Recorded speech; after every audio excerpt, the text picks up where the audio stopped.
Всем привет! Санкции против России ударили по планам перехода Европы на электрокары. Европа откажется от полного перехода на электромобили к 2035 году. Европейские производители зависят от российских металлов и нефтепродуктов. Их нехватка притормозила зеленый энергопереход. Но перед тем, как рассказать все подробности, прошу вас подписаться на канал и поставить лайк прямо сейчас. За это в конце с меня не смешной анекдот. В Европарламенте выступили за смягчение требований по сокращению выбросов СО2 от новых автомобилей к 2023 году, вместо тотального отказа от автомобилей с бензиновыми и дизельными моторами. Иными словами, теперь далеко не все в ЕС хотят полного исчезновения бензина и дизеля с заправок. Тотальное уменьшение выбросов от автотранспорта стало главным элементом европейской экологической стратегии, которая направлена на сокращение чистых парниковых газов ЕС на 55% к 2030 году.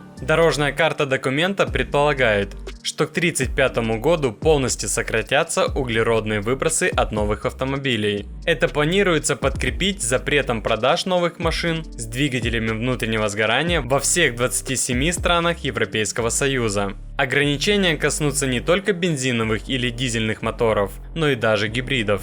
Уже 4 месяца автозаводы в Европе регулярно простаивают из-за нехватки никеля, кобальта, платины, палладия и даже меди из России. Именно эти металлы нужны для зеленого перехода. А стоимость сырья для производства аккумуляторных батарей существенно выросла. Сейчас в странах Восточной Европы все еще сохраняется огромный процент угольной и мазутной генерации. И вообще, это политизированные утверждения, что электромобили делают мир чище. Оно не имеет реального отношения к заботе об экологии. Если крупные изготовители аккумуляторов разместят производство в Европе, то мало кто из стран ЕС захотят такое производство иметь. Это достаточно сложный, энергозатратный и крайне неблагоприятный для экологии процесс. Странно получается. Все грязное они делают в Китае, Корее и Африке, а все чистое используют в Европе. В начале этого месяца Евросоюз ввел новые санкции в отношении России,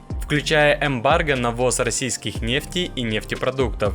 Теперь заводы Volkswagen, BMW и Mercedes ищут альтернативы ископаемому топливу, поскольку цены на газ и нефть из-за российского нефтяного и газового эмбарго резко выросли. К примеру, предприятие Volkswagen зависит от невозобновляемых источников энергии примерно на 80%. У BMW этот показатель чуть меньше. Проблему зависимости от российской нефти они быстро не решат. Это вопрос минимум 3-4 лет. Генераторы возобновляемой энергии на заводах автокомпаний покрывают около 1% их энергетической потребности. Зеленый тренд в Европе затормозился, судя по возврату угольных электростанций и росту добычи угля в Европе. Ну и обещанная мною шутка юмора. Парни, которые поворачивают направо из левого крайнего ряда, помните, дома вас ждут ваши парни. А на этом все. Буду держать вас в курсе всех событий. Очень интересно узнать ваше мнение по этому поводу. Как вы относитесь к электромобилям? Давайте пообщаемся и подискутируем. И не забудьте за мою работу поставить свой царский лайк, подписаться на канал и нажать на колокольчик. И самое главное, помните, что все возможно и все может быть, даже если это совсем невозможно.